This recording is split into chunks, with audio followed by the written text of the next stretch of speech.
vivir en este país, pues somos como una gran familia, porque independientemente de nuestros géneros, edades, circunstancias, profesiones, lecturas previas que tengamos, creo que todos coincidimos en una meta en común.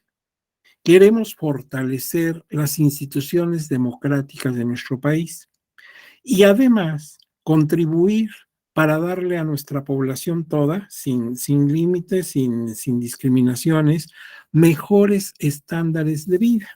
Yo creo que en eso coincidimos todos y entonces somos como una gran familia porque tenemos un objetivo común, en realidad dos objetivos comunes.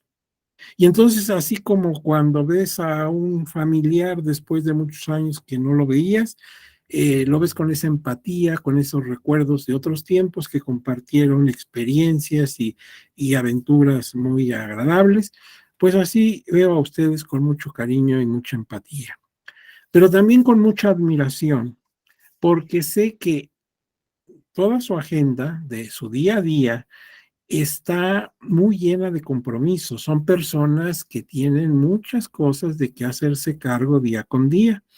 Y a pesar de esa agenda tan abigarrada, pues tienen ustedes el gusto, el tiempo, la disposición para cursar un diplomado como este que iniciamos precisamente esta tarde, el diplomado en Derecho Procesal Electoral.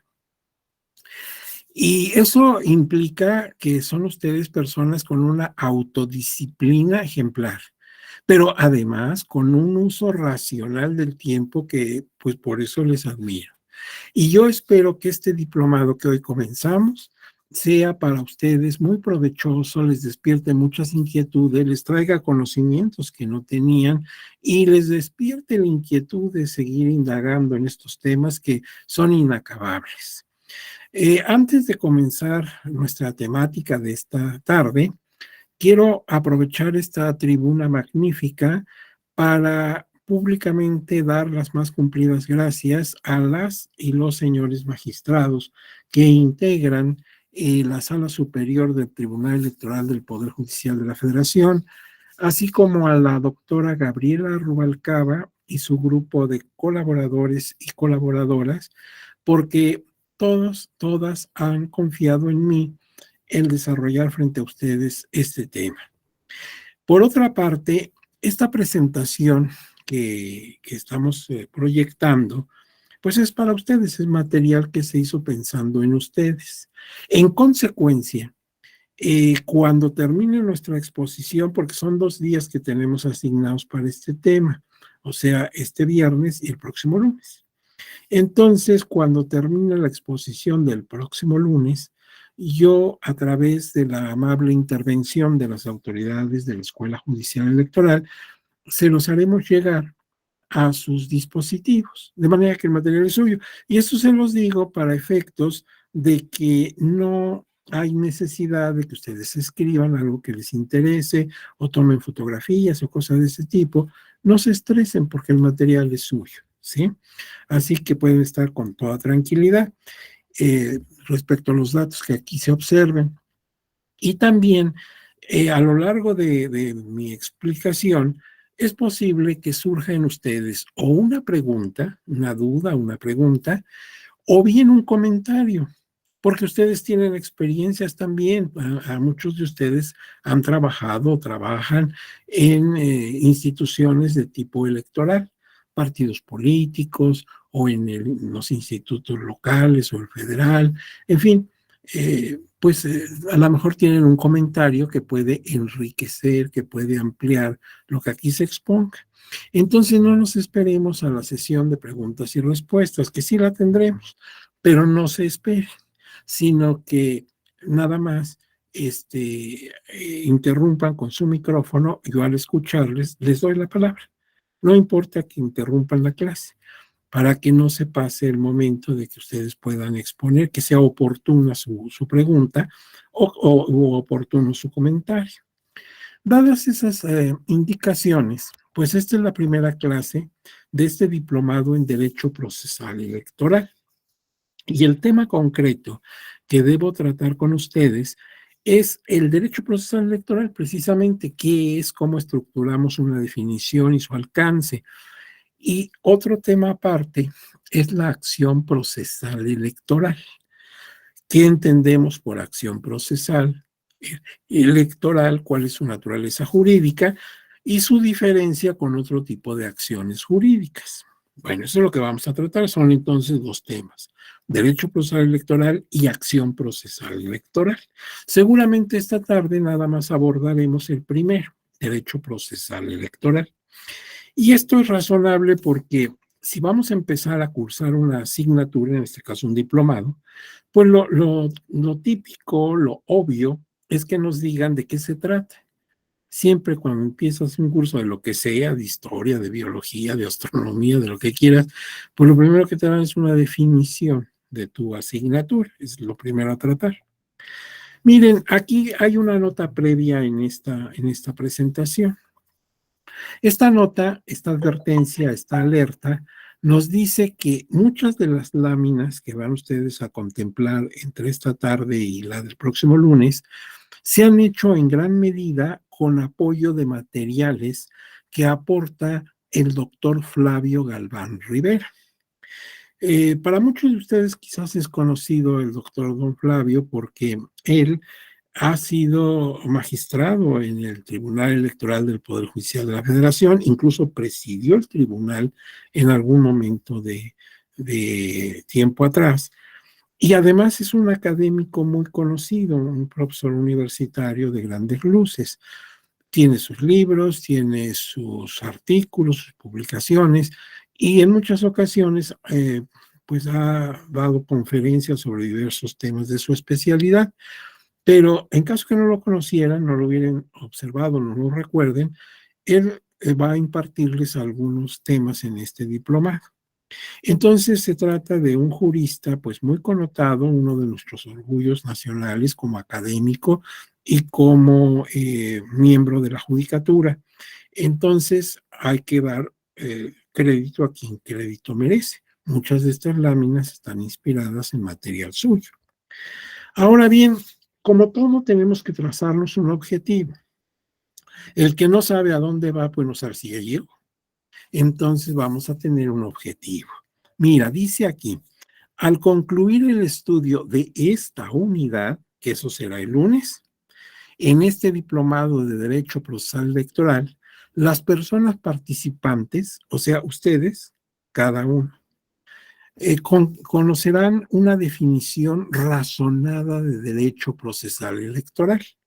Es decir, no una definición que yo les dé porque esa es la que voy a dar y esa es la que hay que recordar, no. Tenemos que justificar, que explicar esa definición, por qué llegamos a esa conclusión. Por eso hablamos de una definición razonada de derecho procesal electoral, que es el nombre de nuestro diplomado. Pero hay otras cosas. Una vez que tengamos la definición razonada de derecho procesal electoral, vamos a tener también una visión de su respectiva acción jurisdiccional. ¿Qué entiendo por acción procesal electoral? Entonces, vamos a tratar también de dar una definición muy cumplida, muy organizada, muy fundamentada. Y esa acción procesal electoral la vamos a distinguir, dice aquí, de la acción procesal en general, porque si me están escuchando juristas o abogados aquí en esta audiencia, la mayoría son abogados, pero no necesariamente todos. Hay personas que tienen otras profesiones. Pero para nosotros los abogados, sabemos que hay varios tipos de acciones según las materias de especialidad del derecho.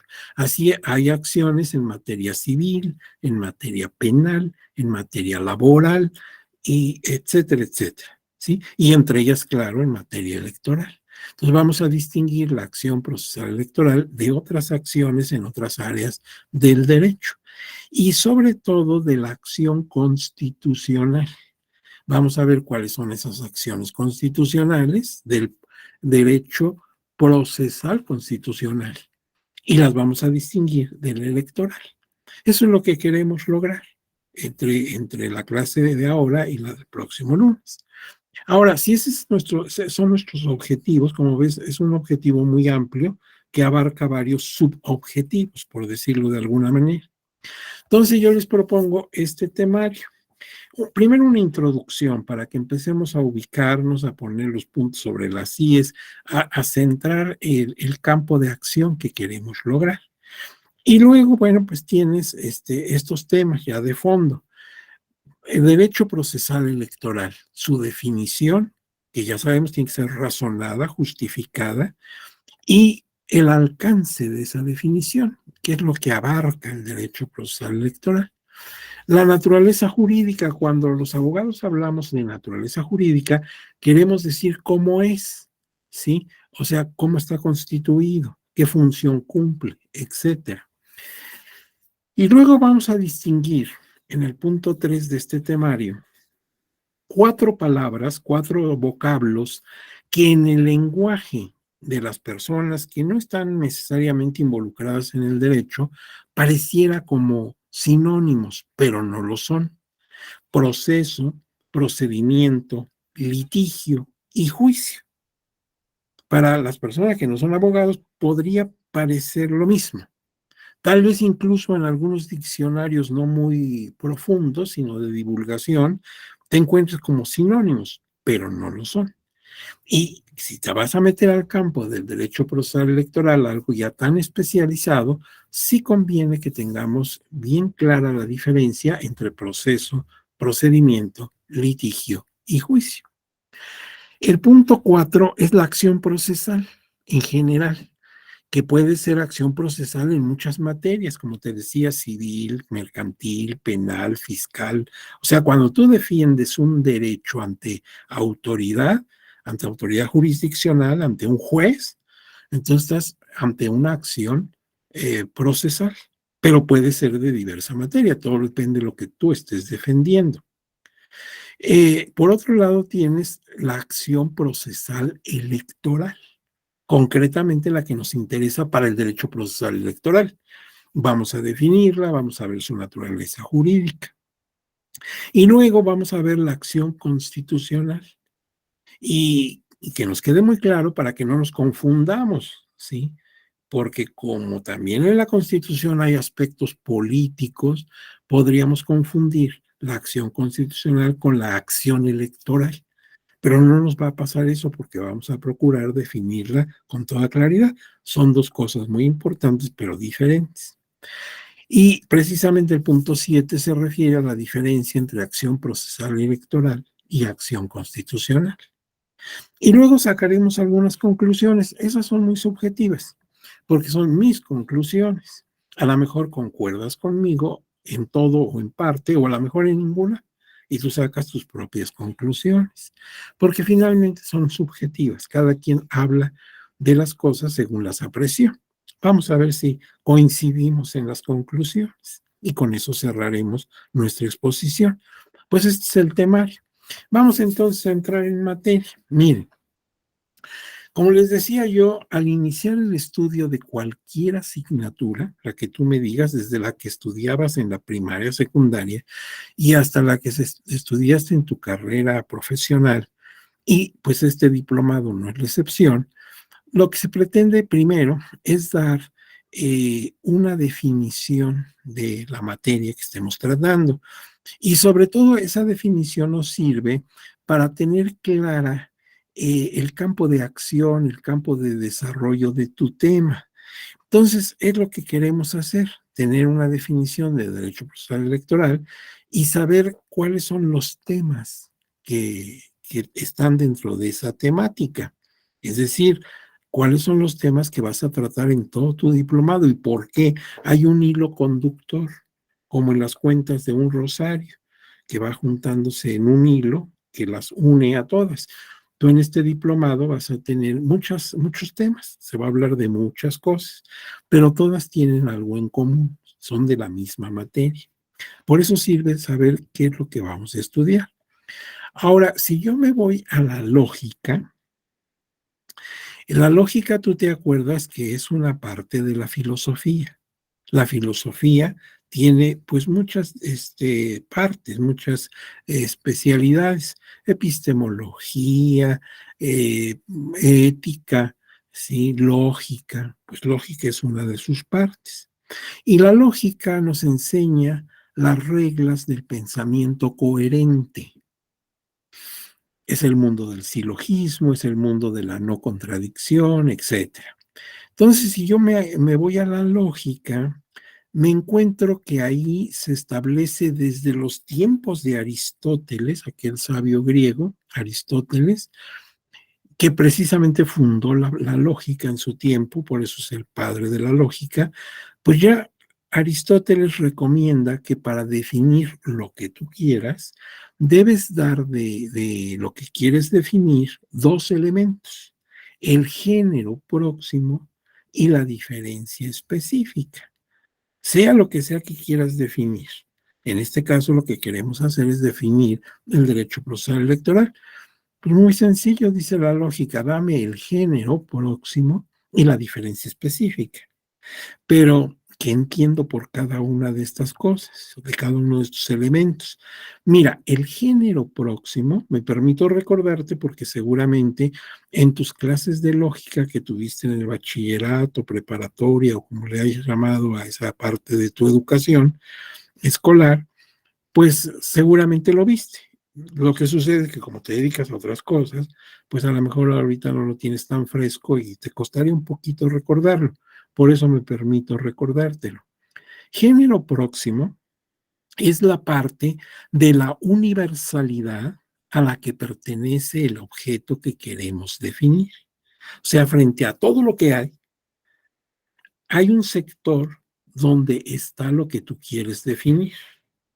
Y precisamente cuando tú estudiaste lógica ya en tus años de prepa, te ponían el clásico ejemplo, te decían que es un caballo. Y lo primero que se te ocurría, pues el caballo es un animal. ¿Sí? Y tenías razón. Si yo tuviera un archivero aquí con carpetas y en las pestañas de cada carpeta hubiera un letrero, diría planetas, ideas religiosas, eh, naciones, vegetales, y habría una que diría animales. Ahí está el caballo necesariamente, porque efectivamente el caballo es un animal, ese es su género próximo, es la parte de la universalidad a la que pertenece lo que tú quieres definir. Pero con eso no completas tu definición. ¿Por qué? Porque el caballo sí es un animal, pero también lo es un perro o un cangrejo. Entonces todavía no defines, todavía no distingues. Tienes que dar, como dice la lógica, la segunda parte de tu definición, la diferencia específica. ¿Y eso qué es? Es el conjunto de cualidades, calidades o características que distinguen al objeto que quieres definir dentro de su género próximo. Entonces tú me dirías, mire, pues el caballo es un animal vertebrado. Tú pues ya quitaste los invertebrados. Es un animal vivíparo, nace vivo, no nace de huevo que haya después que empollar. Bueno, entonces ya quitaste los ovíparos. Y es. Y cuando tengas ya unas 10 características, ya no cabe duda que es el caballo. Ya no lo vas a confundir con una jirafa. Entonces, ya ahora sí encontraste lo que es un caballo, lo has definido. Bueno, eso es un ejemplo que suelen ponerte en la preparatoria. Ahora vamos aquí, desde luego, a hacer algo similar.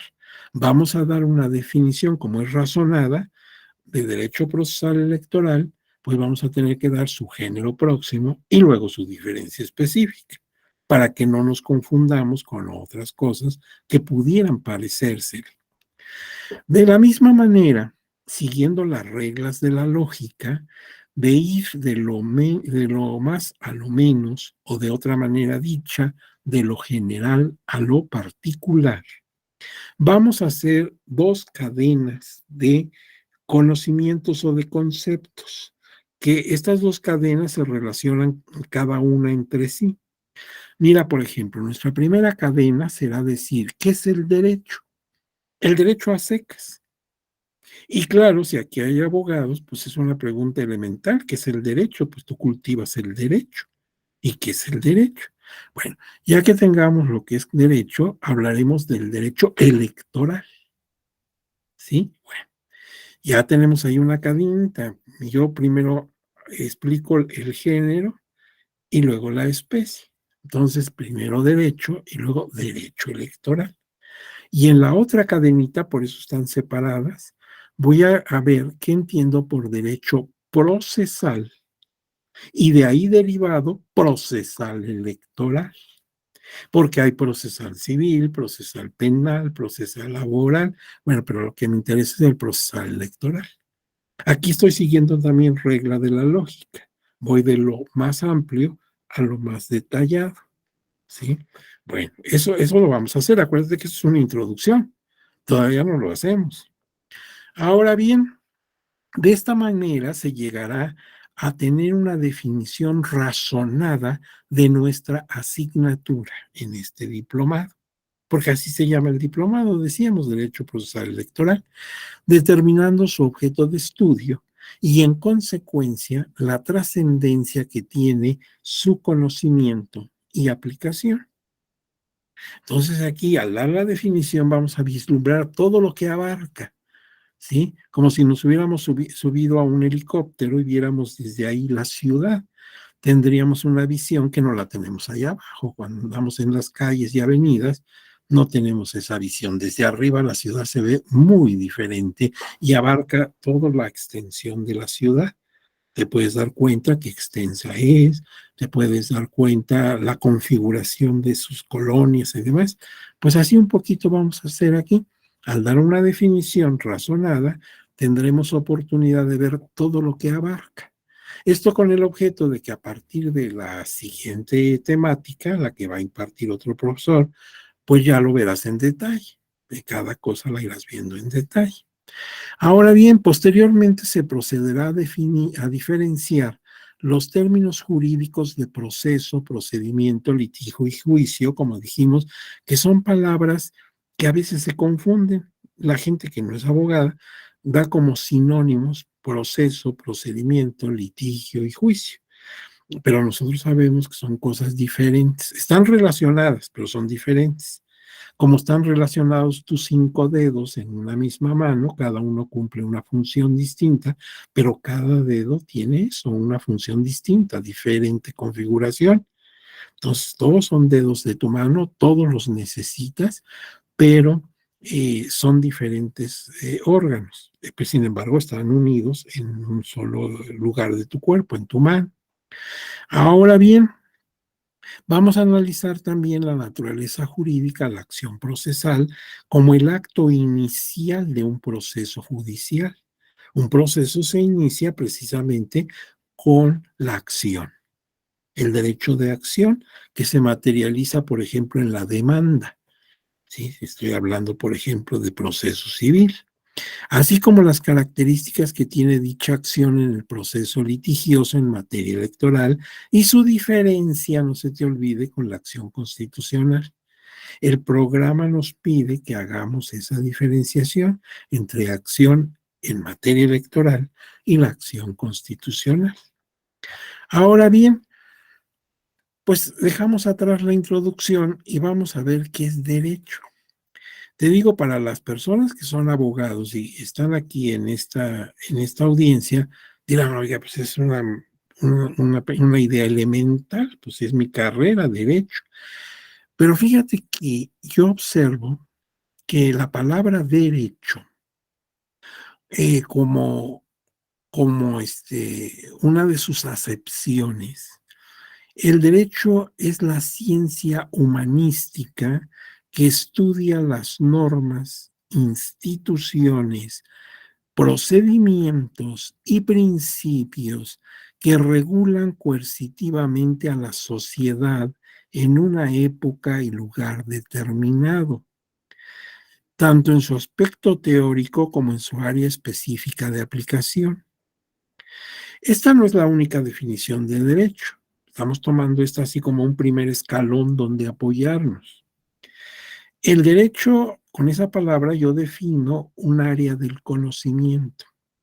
Por eso yo con con toda tranquilidad y con toda certeza, digo, yo estudio derecho o yo soy profesional del derecho, es mi materia.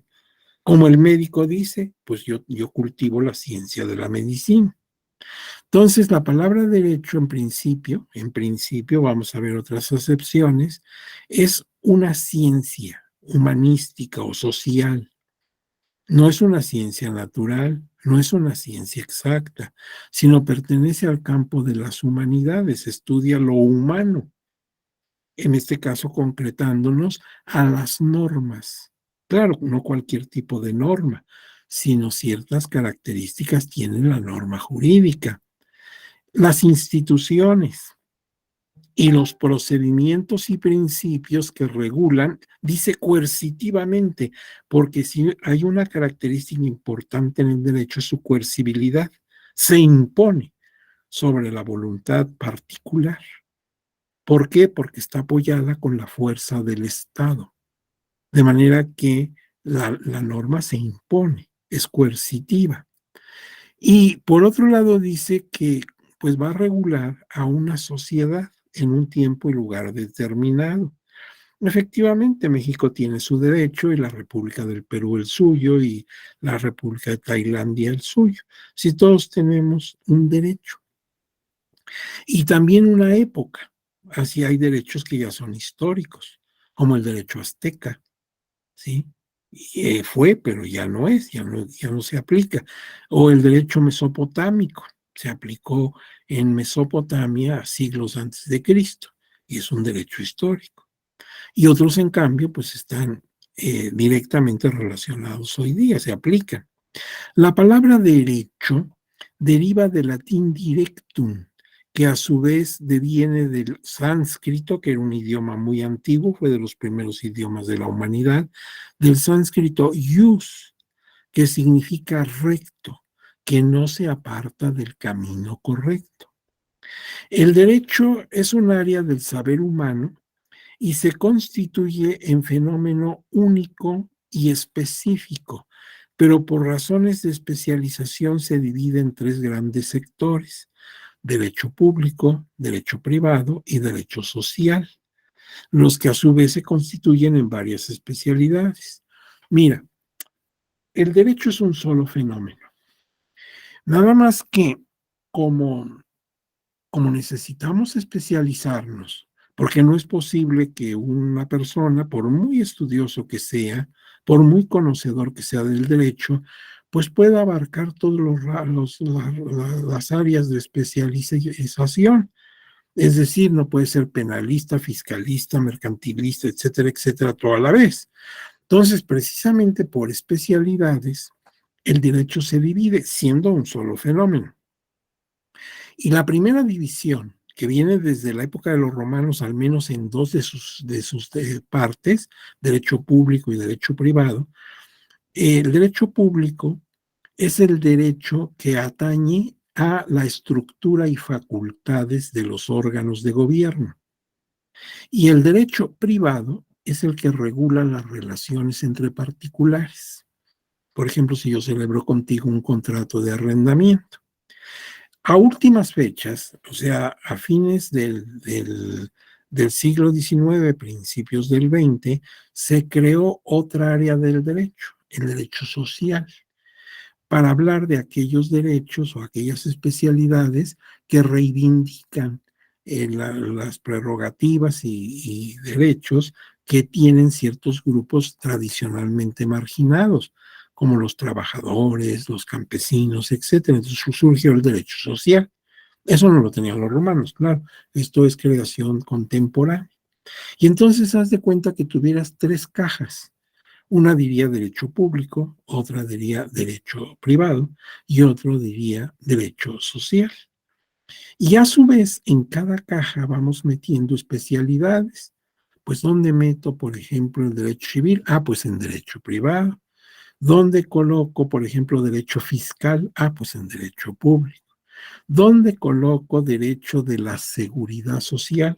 Todo lo referente a pensiones, jubilaciones, etcétera. Ah, pues en derecho social. Entonces se van creando especialidades. Fíjate que cuando tú estudiabas tu carrera de abogado, los maestros llegaban y, te digo, lo primero que hacen es definir su materia. Y decía, por ejemplo, pues derecho penal es una rama del derecho. Y ya te explicaban en qué consistía la tal rama.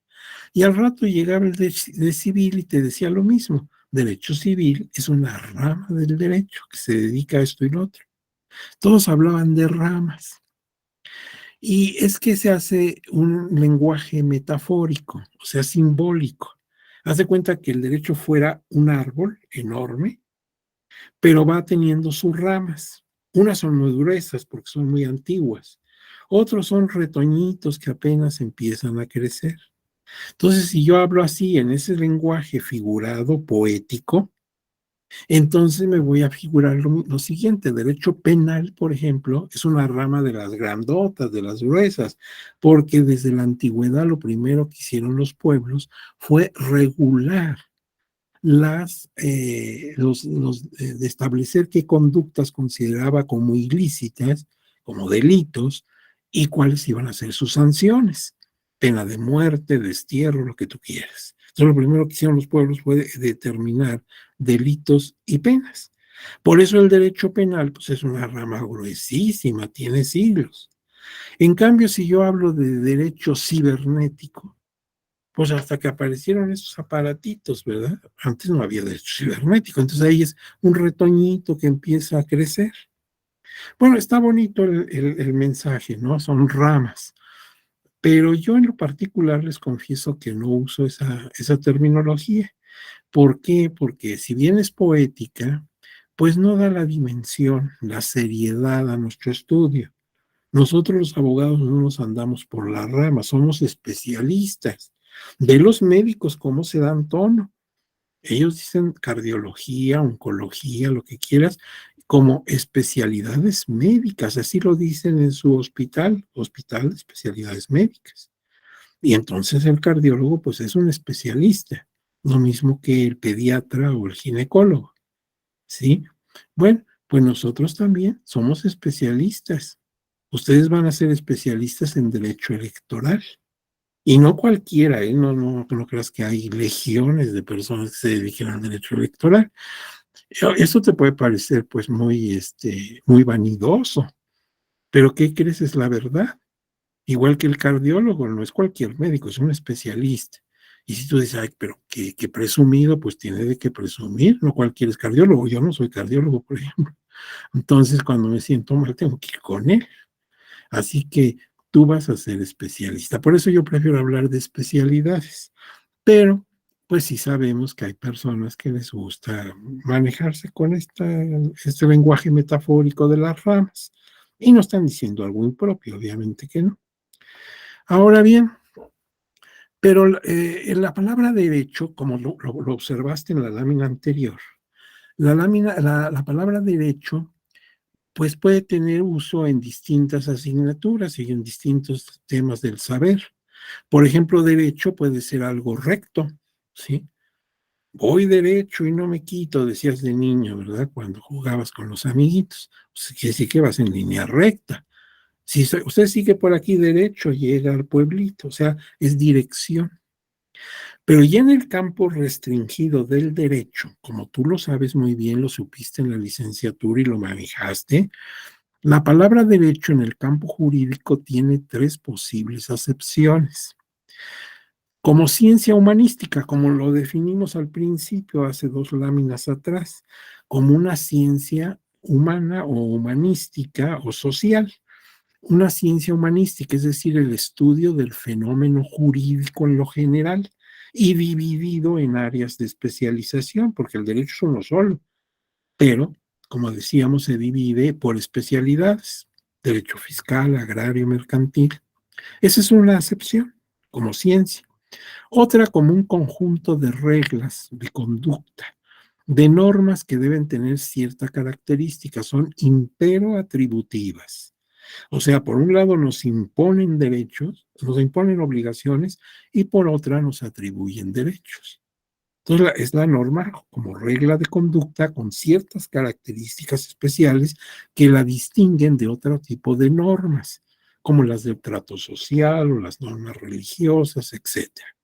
Y una tercera acepción como una facultad derivada de la norma. Claro, si ya somos más específicos, se habla de derecho objetivo, derecho subjetivo y derecho como ciencia. Pero mira, por ejemplo, algunos ejemplos. Como ciencia, como cuando yo digo el derecho electoral. El derecho electoral es una especialidad jurídica. Como normas, como conjunto de normas, pues por ejemplo, la Ley General del Sistema de Medios de Impugnación en materia electoral, que por sus siglas la conocemos así como Legismimi, que es muy difícil de pronunciar porque si tú lo observas solamente tiene una vocal, todas las demás son consonantes, entonces sientes que se te saltan los ojos. Pero bueno, son las abreviaturas de esta ley y qué bueno que la tengas ahorita así de primera instancia, te la pongo a tu consideración porque en el diplomado te vas a tener que aprender prácticamente de memoria los 110 artículos de fondo de esta ley. No te preocupes, no son artículos muy grandes y algunos de ellos tienen mucha lógica y la puedes deducir, pero para acreditar tu diplomado, para que te entreguen tu diploma, tus documentos, pues tienes que conocer muy bien la ley general del sistema de medios de impugnación en materia electoral. Ahí estoy hablando de derecho, pero como una ley, una norma. Y luego tienes el derecho al voto activo y al voto pasivo, o sea, a votar y a ser votado. Esa es una facultad derivada de la norma. Tú, yo, ella, todos quienes nos ostentamos con la calidad de ciudadanos o ciudadanas, tenemos entre los derechos que nos da la ciudadanía el de poder votar y ser votado. Cuando yo voto, es mi voto activo. Yo voy y pido mi papeleta y hago mi cruz en el partido, en la opción que me gusta, doblo mi boleta y la introduzco en la urna. Es voto activo, yo estoy decidiendo la suerte de mi país. En cambio, voto pasivo se da cuando yo, después de cerrar mi campaña para aspirar a un cargo de elección popular, pues espero que ustedes voten por mí. El día de las elecciones no hago nada más que estar expectante, cruzando los dedos a ver si votan por mí. Por eso es voto pasivo. Bueno, pues el votar y ser votado, tú tienes ese derecho y ¿quién te lo concede? La norma. La Constitución dice que como ciudadano tienes derecho a votar y a ser votado en elecciones populares. Como ves, son tres acepciones de la palabra derecho. Derecho electoral, derecho como una norma, como una ley, y derecho como una facultad que se deriva de una norma. Ahora, ya teniendo una idea de qué es el derecho en general, hablemos del derecho electoral, porque insistimos por otra vez más, el derecho es un solo fenómeno, pero por razones de especialidad se divide en varias especialidades. Y una de ellas es el derecho electoral. A ver, veamos esta definición, a ver si nos gusta. Acuérdate que en materia de definiciones, pues hay muchas. Y tú podrías construir tu propia definición a condición de que no falten elementos y que lo que estés diciendo sea correcto.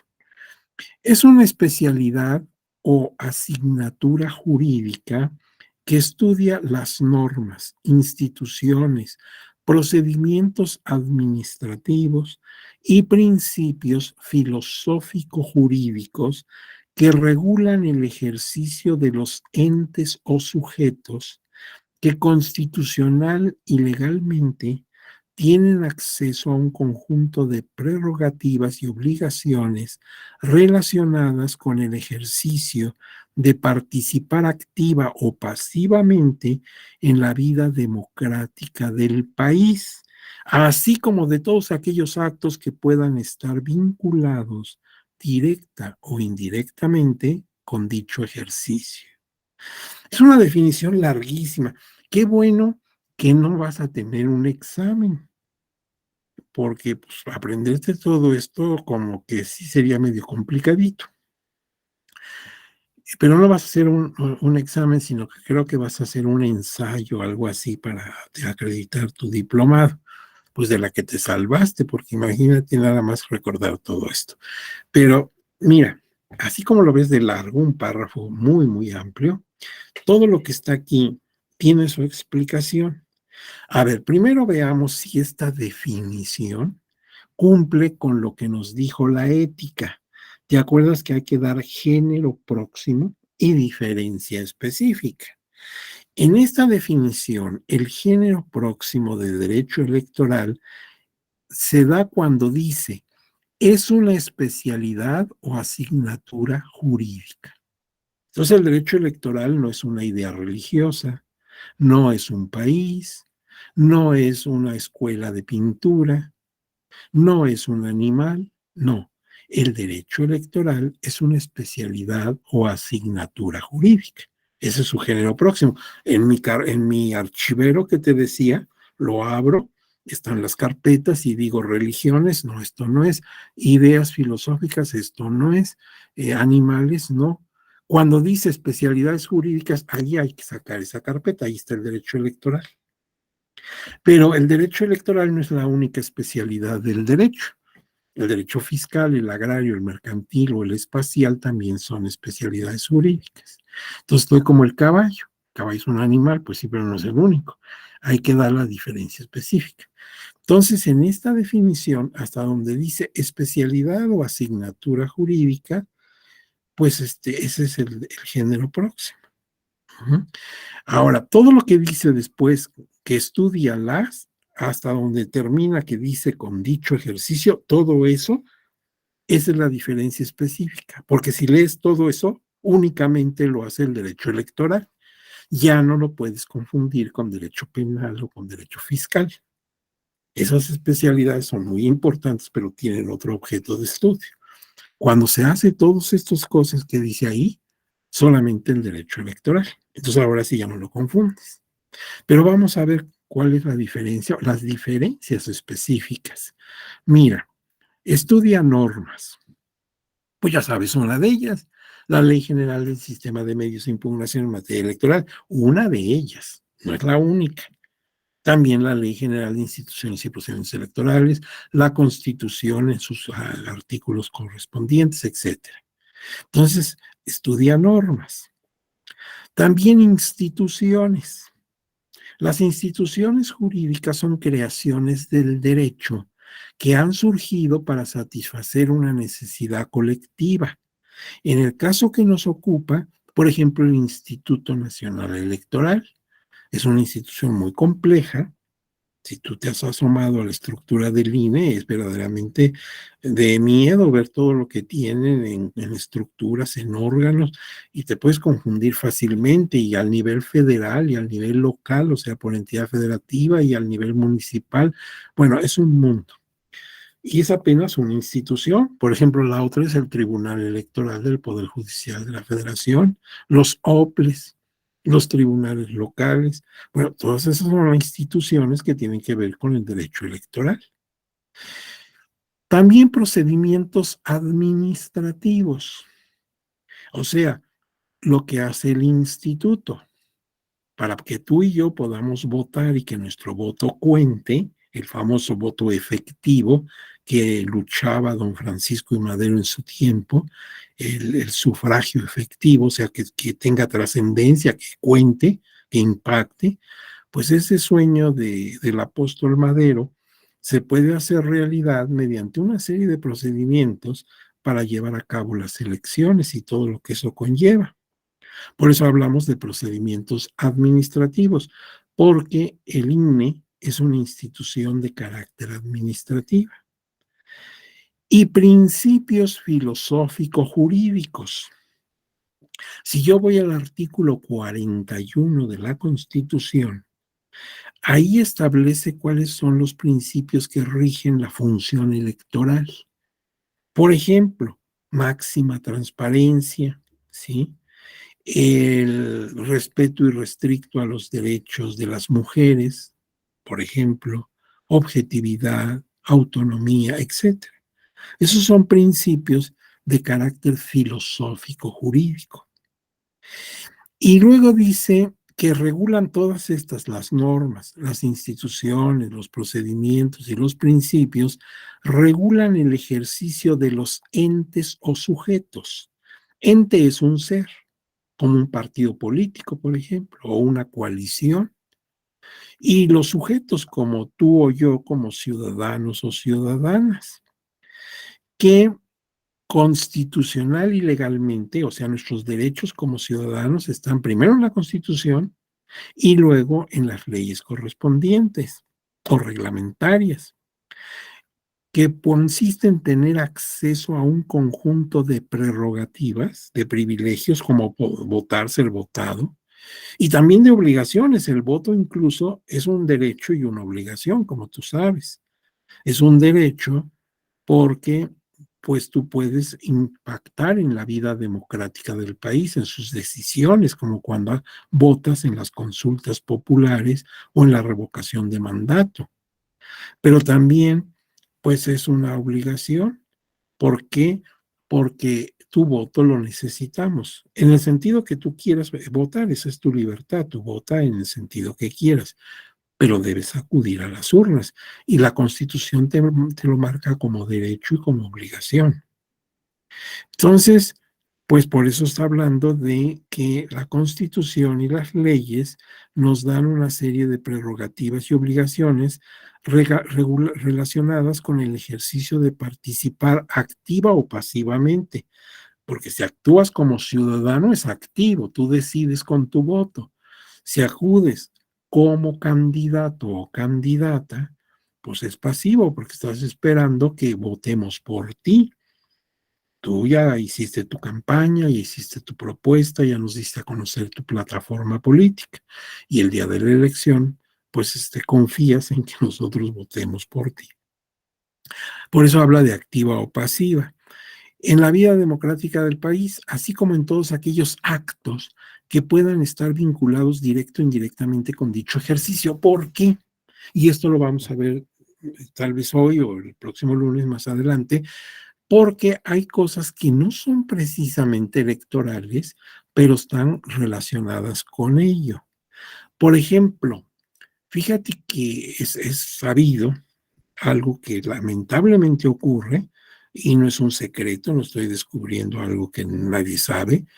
A veces, por ejemplo, una mujer, sobre todo en los pueblos indígenas, es electa para ejercer un cargo público que implica autoridad, por ejemplo, presidenta municipal de su municipio, y no la dejan tomar posesión, aduciendo los usos y costumbres. Dicen, pues mira, aquí en mi pueblo, no sé qué pasa en la Ciudad de México o en la ciudad de Guadalajara, pero aquí en mi comunidad indígena, la costumbre es que las mujeres no gobiernan. El gobierno es de los hombres, es cosa de hombres. Y si tú me estás diciendo que me voy a regir por usos y costumbres, pues bueno, entonces aquí no se obedece a una mujer en un cargo. Y no las dejan tomar posesión. O ya tomada posesión, se la dificultan, se la obstaculizan, se la sabotean. Eso, claro, cae en ese delito tan grave de la violencia en virtud de género, la violencia contra las mujeres en virtud de género. Y es sancionable, obviamente que sí, pero ahí también tiene que ver el derecho electoral y como ves ahí ya no se está hablando de elecciones, sino de tomar el cargo al que fueron electas. Entonces, por eso el derecho electoral ya no se circunscribe estrictamente solo a lo electoral, sino que puede tener injerencia en algunos aspectos que ya exceden el campo tradicional del derecho electoral. Entonces, como ven, pues la definición está larga, pero todo lo que aquí se dice es cierto. Ahora tú tendrás ahorita quizás una duda. Oiga, usted habla del procedimiento administrativo y nos dijo, pues son los actos que realiza el Instituto Nacional Electoral para llevar a cabo las elecciones, es la logística de las elecciones. Pero ¿y el tribunal? ¿Por qué no está aquí? Porque no debe estar ahí. El tribunal debe estar en el procesal electoral, porque la función del tribunal fundamentalmente es conocer y resolver impugnaciones en materia electoral. Entonces, por eso aquí no está el tribunal, porque el tribunal actúa, pero como autoridad jurisdiccional.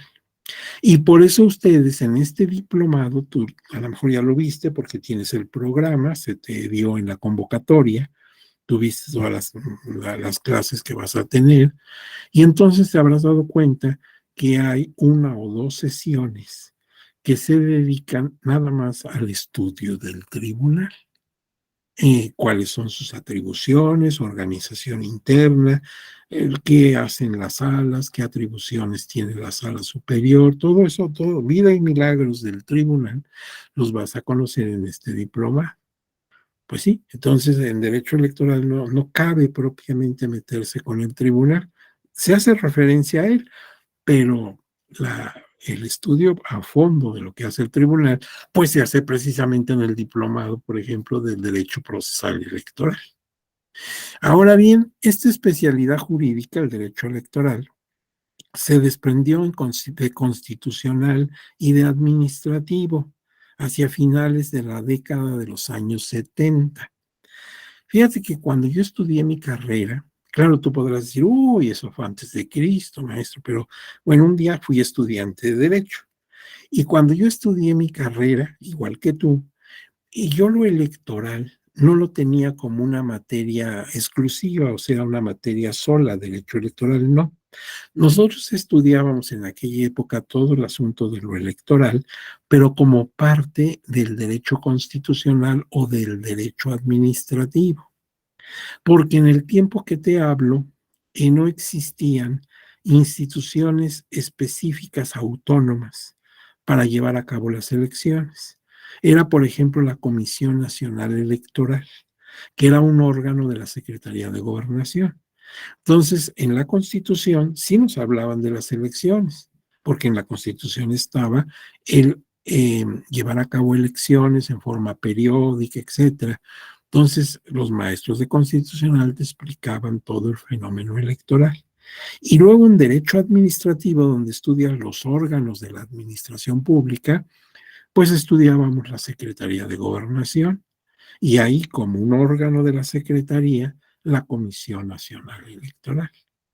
Entonces no existía el derecho electoral como una disciplina. Esto en realidad fue al terminar los años 70, ya casi iniciándose los 80, que empezó a hacer ruido esto y se desprendió de esas dos disciplinas, de constitucional y administrativo, el derecho electoral, como ahora está, es una nueva especialidad. Ahora, ya tenemos entonces, ya hicimos la primera cadenita, derecho y derecho electoral. Ahora vamos a ver derecho procesal y ahí aparecerá después, derivado de esto, el derecho procesal electoral. ¿Qué es el derecho procesal? Es la especialidad jurídica del derecho público que estudia las normas, principios e instituciones referentes a los procedimientos legalmente constituidos para que los órganos de autoridad competentes, o sea, jueces, magistrados, la Suprema Corte, qué sé yo, impartan justicia en los casos específicos que se eleven a su conocimiento y resolución.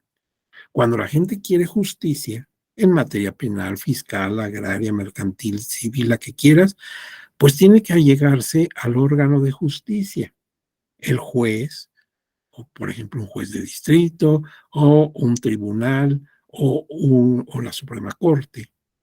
Entonces tenemos, según lo que corresponda, tenemos que acudir ante el órgano de justicia. El órgano de justicia es parte de la maquinaria del gobierno. Entonces, en estas condiciones, el derecho puede considerarse como el género y el derecho procesal como una de sus especies. El maestro Flavio, el doctor Flavio Galván, a quien yo me referí cuando hice la aclaración que mucho de este material se debe a su pluma, dice él hablando del derecho procesal, que es una rama, ya sabemos por qué habla de rama, o apartado del derecho público que tiene por objeto directo y exclusivo el proceso. Se entiende que el proceso judicial o arte o ante autoridad jurisdiccional. Por eso, desde aquí estoy observando, desde la lámina anterior, estoy observando la necesidad de distinguir proceso, procedimiento, litigio y juicio, porque aquí ya como que estamos enredándonos entre la palabra proceso y procedimiento, y no hay que enredarse. A ver, en la lámina anterior decía que es una especialidad o asignatura jurídica que estudia las normas, instituciones, procedimientos administrativos, principios filosóficos, etcétera, que regulan el ejercicio de los entes, este es el derecho electoral. Y luego el derecho procesal dice que es una rama o apartado del derecho público, que tiene por objeto directo y exclusivo, nada más a eso se dedica, al proceso. Ajá. Pero en la parte inicial de esta lámina dice que el derecho procesal es la especialidad jurídica del derecho público que estudia las normas, principios e instituciones referente a los procedimientos. ¿Será lo mismo procedimiento y proceso? Y te acuerdas que lo tenemos que distinguir. Y te acuerdas también que en la lámina anterior habla de procesos, de procedimientos administrativos. Tenemos que distinguirlo de procedimientos jurisdiccionales, en ambos casos electorales. Entonces hay muchas cosas que tenemos que distinguir.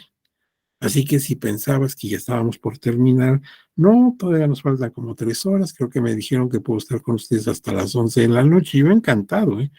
Pero bueno, vamos a aprovechar lo más que se pueda. Lo importante es que vayamos así ahorita como de la mano, que nadie se nos quede atrás porque se pierde. Mira, el propio maestro, el propio doctor Flavio Galván, indagando por aquí y por allá, nos da otras definiciones de derecho procesal, que términos más, términos menos coinciden. Por ejemplo, aquí nos da otra definición de derecho procesal. Es la ciencia jurídica, o sea, una especialidad jurídica, que en forma sistemática estudia los principios y normas referidos a la actividad judicial, cumplida mediante el proceso. Otra vez estamos ahí ya con qué proceso y procedimiento, por los órganos del Estado y demás intervenientes para la efectiva realización del derecho sustantivo, organizada organizando la magistratura con determinación de sus funciones para cada una de las categorías de sus integrantes y especificando los presupuestos, modos y formas a observar en el trámite procesal. Esta definición es de Jorge Claria Olmedo y la aporta el doctor Flavio. Pero fíjate, aquí hay cosas que me van a ser útiles. Por ejemplo, yo veo que mediante el derecho procesal se va a poder realizar el derecho sustantivo. Porque acuérdate que el derecho electoral, por ejemplo, en este caso el derecho electoral, es el derecho sustantivo. Y el derecho procesal electoral es el derecho adjetivo. ¿Sí? ¿Por qué esta diferencia entre sustantivo y adjetivo? Porque en el primer caso el derecho electoral nos dice todos los privilegios y obligaciones que tenemos, por ejemplo, los ciudadanos en materia electoral. Pero cuando alguien agrede nuestro derecho, entonces tengo que acudir a los órganos de justicia. Y entonces cuando tengo que actuar ante los tribunales electorales, ya sea los locales, el de mi entidad federativa, o ya sea el federal, obviamente.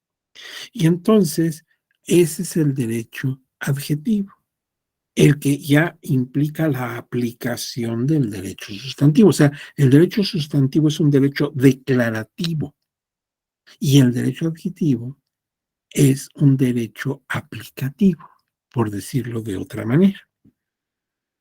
Y esto se da en muchas disciplinas de materia jurídica: derecho civil, sustantivo; derecho procesal civil, adjetivo. Y así podríamos hablar de varias disciplinas.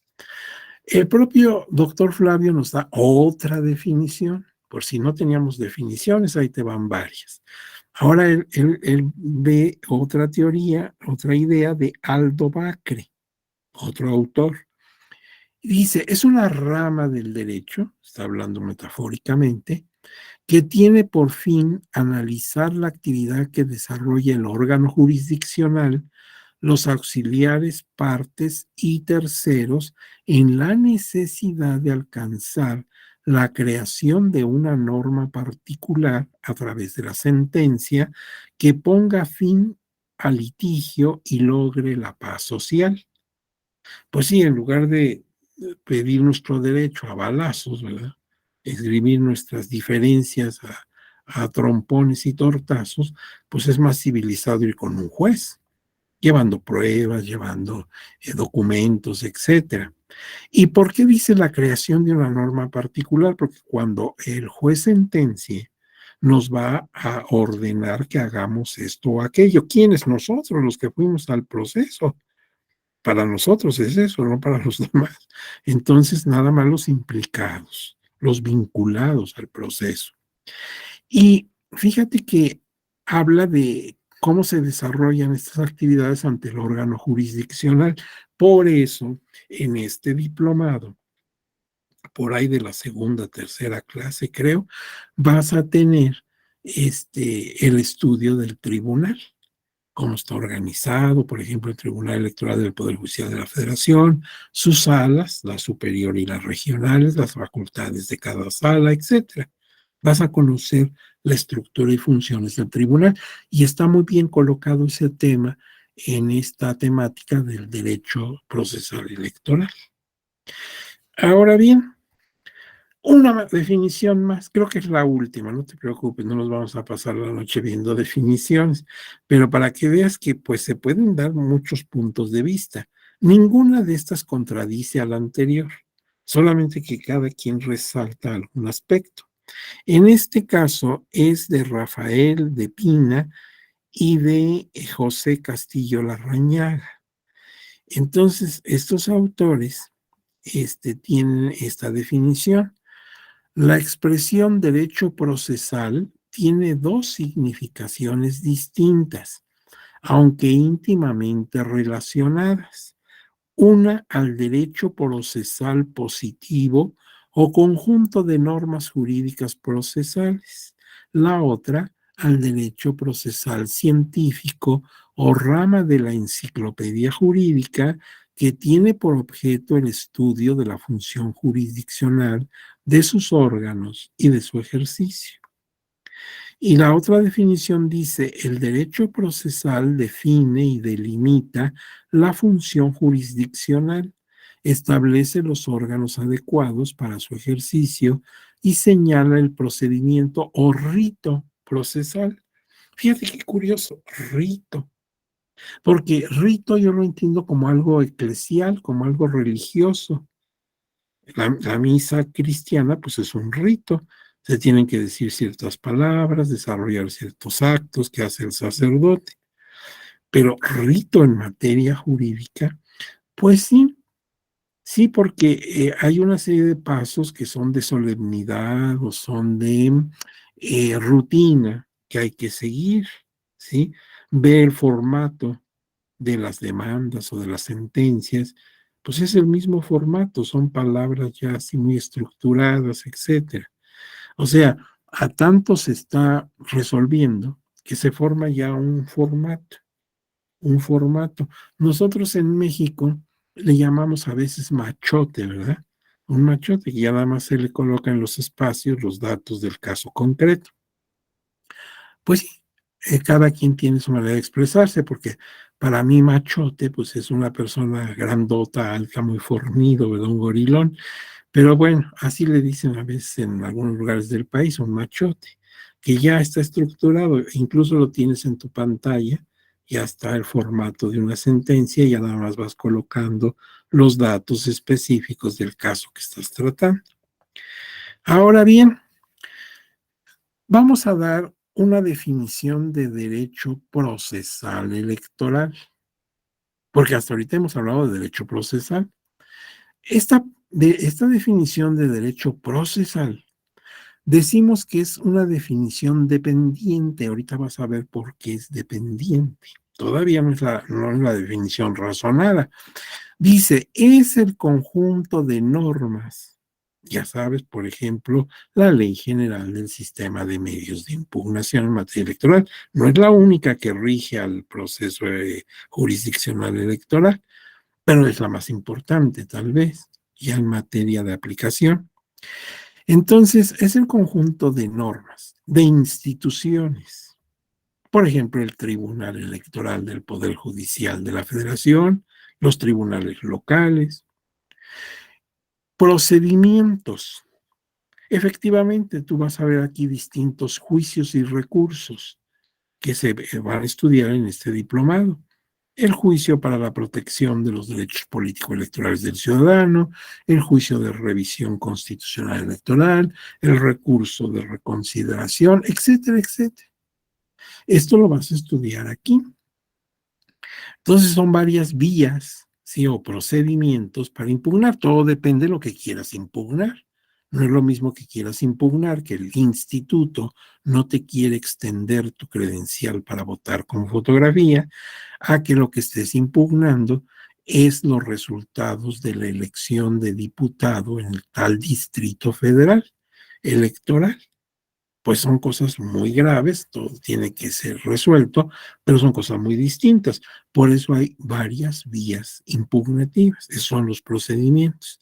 Y principios filosóficos jurídicos, por ejemplo, el de objetividad, el de imparcialidad, etcétera. Todo ello para la impartición de justicia en el campo de las impugnaciones que emanan del derecho electoral. Ahorita que acabo de leer esto, te das cuenta porque decimos que es una definición dependiente. Porque para que yo la pueda entender, debo entender antes qué es el derecho electoral. Por eso lo vimos antes. Si no tuviera la definición de derecho electoral, esto no lo comprendería. Porque diría, bueno, ¿y qué es el derecho electoral? Entonces, por eso es dependiente, porque tienes que saber primero la definición de derecho electoral y luego la definición de derecho procesal electoral. El derecho electoral es el derecho sustantivo y el derecho procesal electoral es el derecho adjetivo. Bueno, pero es una definición que nos sirve así, como te decía, como un primer escalón para apoyarnos, para no venirnos de bruces en la escalera. La naturaleza jurídica y alcances del derecho procesal. Como puede verse, el derecho procesal en general es una especialidad que se ubica dentro del campo del derecho público, dado que la impartición de justicia es una función que específicamente corresponde al Estado a través de sus órganos de gobierno especializados. Efectivamente, nadie puede hacerse justicia por propia mano. Está prohibido, 17 constitucional te prohíbe hacerte justicia por propia mano. Entonces, ¿quién te puede hacer justicia? ¿Quién te debe hacer justicia? El Estado. Es una función, es una obligación del Estado. Pero no cualquier órgano del Estado, sino concretamente aquellos que están facultados para conocer y resolver una controversia del carácter que quieras. Por ejemplo, laboral. El patrón dice una cosa, tiene su versión y tú como trabajador tienes la tuya. Y bueno, para resolver ese galimatías donde se enfrentan dos versiones distintas y dos intereses opuestos, pues bueno, está la autoridad jurisdiccional. Congruente con ello, es la autoridad jurisdiccional la que tiene la potestad de hacer efectivo el cumplimiento de sus resoluciones. El juez no da consejos, no da orientaciones. El juez da sentencias que deben ser cumplidas. Una vez que estas causan claro estado, es decir, que ya son definitivas, que ya no cabe contra ellas ninguna acción, por ejemplo, de apelación, ya cuando causan efecto, cuando quedan firmes e inatacables, entonces se tienen que aplicar, a decir todo, hacer todo lo que dice ahí la sentencia. Es por eso que en la división tripartita de funciones, que la debemos a aquel pensador francés del siglo XVII y XVIII, Montesquieu, en su Espíritu de las Leyes, era su libro, se habla de poder judicial. La función del gobierno se divide en tres poderes: ejecutivo, legislativo y judicial. Bueno, pues por eso se habla de poder. Quiere decir que el poder judicial tiene potestad, puede imponer sus decisiones. El juez no te da un consejo, el juez te da una orden. Si ahí dice que tienes que hacer esto, lo tienes que hacer. Claro, una vez que ya no hay contra esa sentencia, nada que interponer. Entonces, pues tienes que cumplir a cabalidad así, con palitas y bolitas, tienes que hacer todo lo que el juez está ordenando, porque el juez puede, es poder judicial. Ahora, ¿cómo se integran las normas? ¿Cómo integramos las normas del derecho procesal electoral como una especialidad del derecho procesal? O sea que fíjate, el derecho es la base. Una especialidad, el derecho público, un sector. Una subespecialidad, el derecho procesal. Una subespecialidad, el derecho procesal electoral. Fíjate que hemos ido de lo más grandote, que es derecho, a lo más pequeñito, que es el derecho procesal electoral. Hemos ido al detalle del subdetalle. Y entonces, ¿cómo integro? O sea, si yo fuera miembro del Poder Judicial en área jurisdiccional, por ejemplo, si estuviera trabajando en tu ponencia, tú eres magistrado, y me invitas a colaborar en tu ponencia. Bueno, ya una vez que se me pasan los efectos de la alegría de haber obtenido un cargo de tanta responsabilidad, ¿qué debo tener en mi escritorio? O sea, ¿qué documentos se tienen que tener a la mano en mi computadora para poderte apoyar en tu ponencia? Pues mira, principios y normas constitucionales, o sea, mi constitución al día, mi constitución puesta al día. Tengo que tener también convenciones y tratados internacionales signados y ratificados por el Estado mexicano, porque tú ya sabes que una vez que se firman y se ratifican, forman parte del sistema jurídico nacional. Entonces, muchas veces tengo que ir a esos tratados y convenios internacionales para ver que mi proyecto de resolución pues se apegue a los compromisos que México tiene.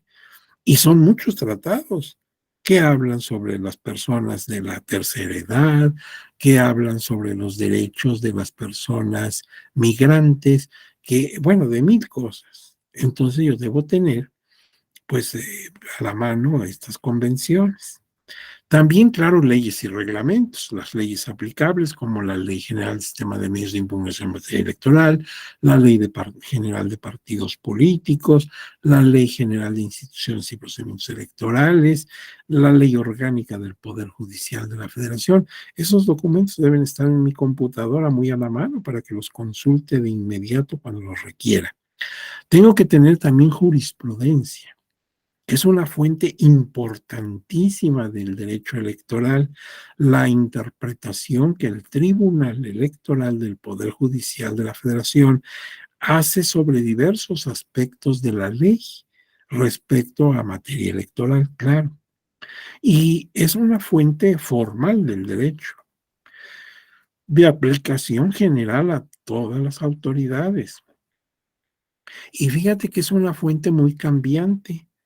Casi semana a semana están apareciendo nuevos criterios. Entonces hay que estar muy al pendiente. En la página del tribunal hay una pestaña precisamente donde puedes consultar por voces la jurisprudencia y tesis relevantes que ha dado el tribunal.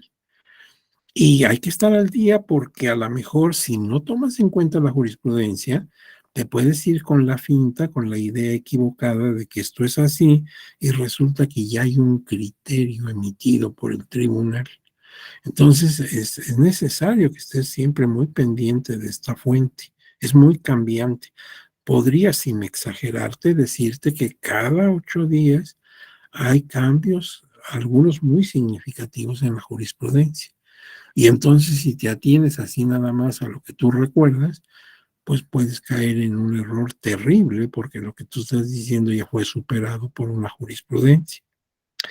Y luego, claro, por ejemplo, si estamos hablando de la justicia electoral, pero político-electoral, pero en materia de pueblos y comunidades originarios y afrodescendientes, entonces los usos y costumbres, porque de acuerdo con el segundo artículo constitucional de la Constitución Política de los Estados Unidos Mexicanos y demás leyes aplicables, pues estas comunidades se pueden regir por sus usos y costumbres. Claro, con ciertos parámetros en lo que no sea violatorio a derechos humanos, ahí estamos hombres y mujeres, ni tampoco violatorio a los derechos y a la dignidad de las mujeres. O sea, estos pueblos, tanto los originarios, los pueblos indígenas como los afrodescendientes, tienen todo el derecho del mundo, porque así se los da el segundo constitucional, de regirse por sus usos y costumbres, pero con límites. No hay nunca un derecho absoluto. Entonces la misma constitución dice, pero evitando esto y aquello. Pero dentro de ese marco, pues también debes aplicar los usos y costumbres de esa comunidad si te toca resolver sobre ese tema. Entonces, como ves, pues son varios aspectos que debes tomar en cuenta para desarrollar el trabajo jurisdiccional. En mi ejemplo, si tú estás apoyando una ponencia como secretario, pues proyectista, entonces es necesario que todo eso lo tengas en la mano, en tu computadora, porque día con día vas a necesitar una y otra de estas cosas. Y desde luego dice aquí una nota, además del respeto irrestricto, o sea que no puede tener excepciones al régimen de derechos humanos. Ya ves que ahora es el eje transversal de toda la actividad de gobierno. Los derechos humanos han cobrado una relevancia vital.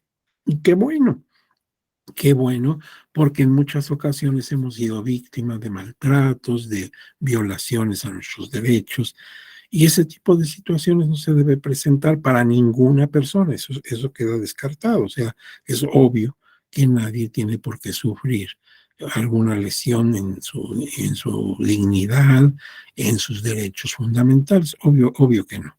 Entonces, en el campo de lo procesal no es la excepción. Y entonces, cuando tú tienes como eje transversal, y así lo tiene el tribunal, uno de sus ejes transversales desde hace ya varios años es el respeto irrestricto a los derechos humanos que debemos observar todos cuantos trabajemos ahí, sea la función que tengas, desde la más alta, de las más altas investiduras, hasta las más básicas, todos tenemos que ser respetuosos de los derechos humanos. ¿Y esto cómo se convierte en realidad palpable? Pues precisamente cuando tú cumples con las reglas de lo que hemos llamado debido proceso. Si en tu proceso se cumple a cabalidad, sin ninguna excepción, todos los aspectos que se piden para un derecho, para un proceso justo, legal, apegado a la Constitución y a la ley, pues estás hablando del debido proceso.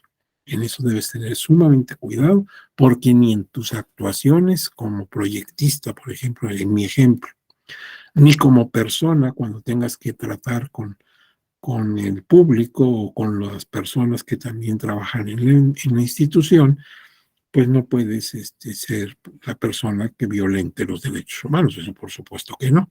En el tribunal esas conductas no se toleran. Ahora llegó por fin el momento de distinguir, proceso, procedimiento, litigio, juicio, para que no se nos confunda. Mira, como yo te decía, estos cuatro vocablos se consideran sinónimos. Mucha gente a lo mejor pasa un diccionario así muy rústico, muy elemental, muy nada más de divulgación, y vas a proceso y dice, veas el litigio, y vas al litigio, veas el proceso, ¿verdad? Porque los toma como sinónimos, pero no lo son. Yo te decía, son como tus 5 dedos, ¿sí? En este caso son 4. Cada dedo es de distinto tamaño, está colocado en distinto lugar y tiene distinta función, pero entre todos te sirven para asir las cosas, o sea, para tomar las cosas, ¿verdad? todos tienen una función. Entonces, son diferentes, aunque están en la misma mano. Aquí pasa algo similar. Están relacionados muy estrechamente, pero son diferentes. A ver, veamos. Mira, proceso. Es un conjunto de etapas que deben desarrollarse para que el órgano de justicia conozca y resuelva un asunto litigioso elevado a su consideración.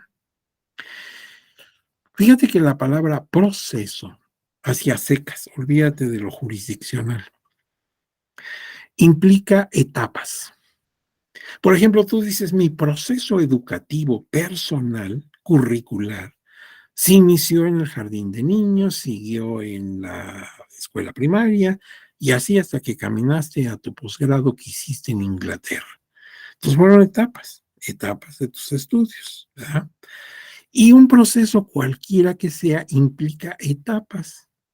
Si yo voy a una industria refresquera de visita y tienen la gentileza de mostrármela, pues me van pasando por distintos departamentos, desde donde entra la materia prima, ¿sí? La fruta con la que van a hacer el refresco, y en cada departamento se va haciendo distinta parte del proceso, hasta que al final, después de recorrer 10 o 12 departamentos, pues ya salen embotelladas las latas de jugo, por ejemplo, o de refresco, y hasta me obsequian uno como visitante.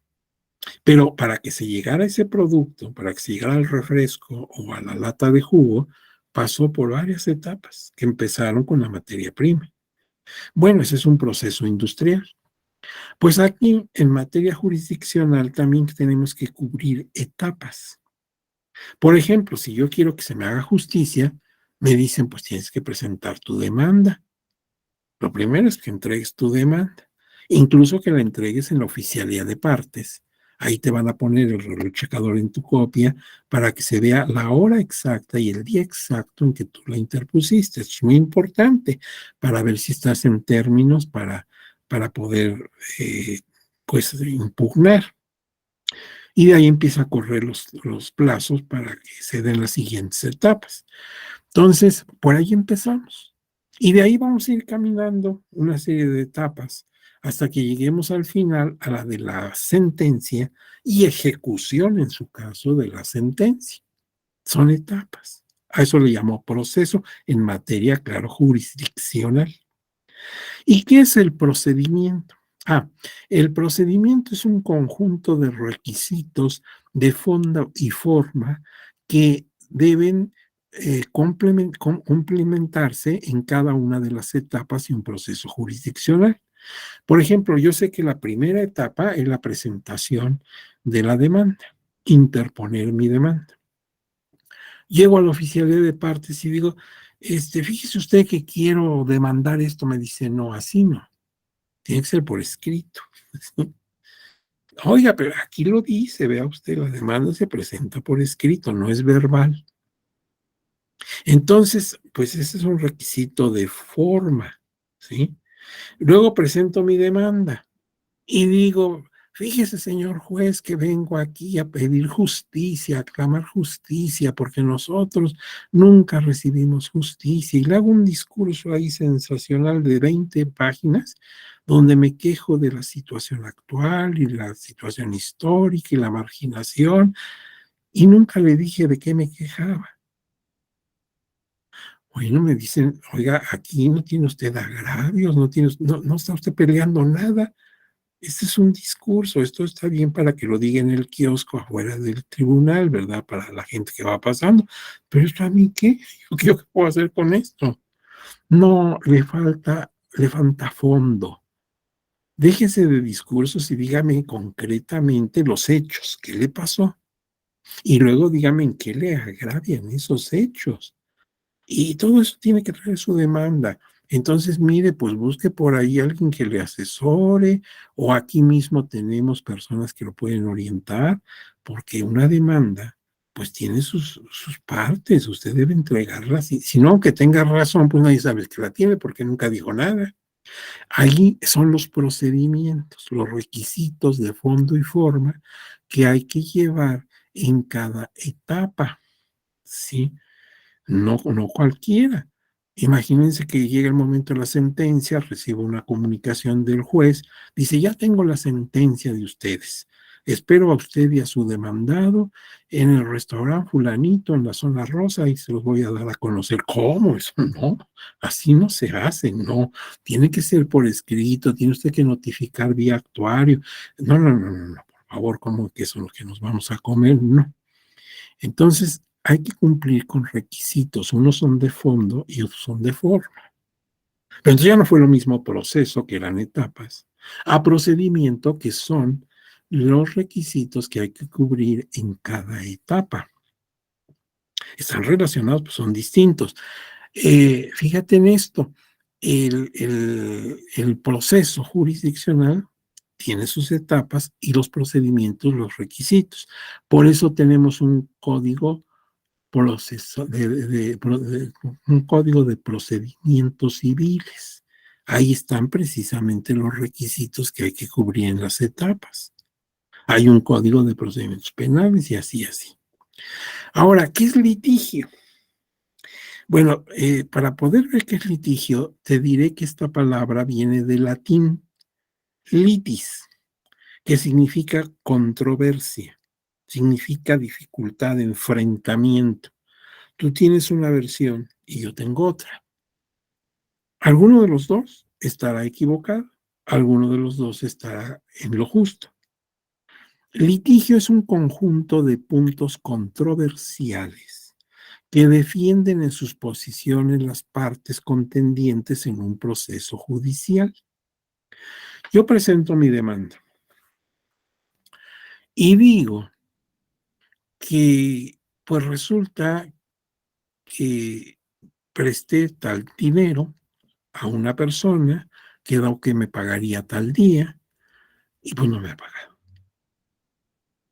Bueno, eso es lo que yo digo, esa es mi versión.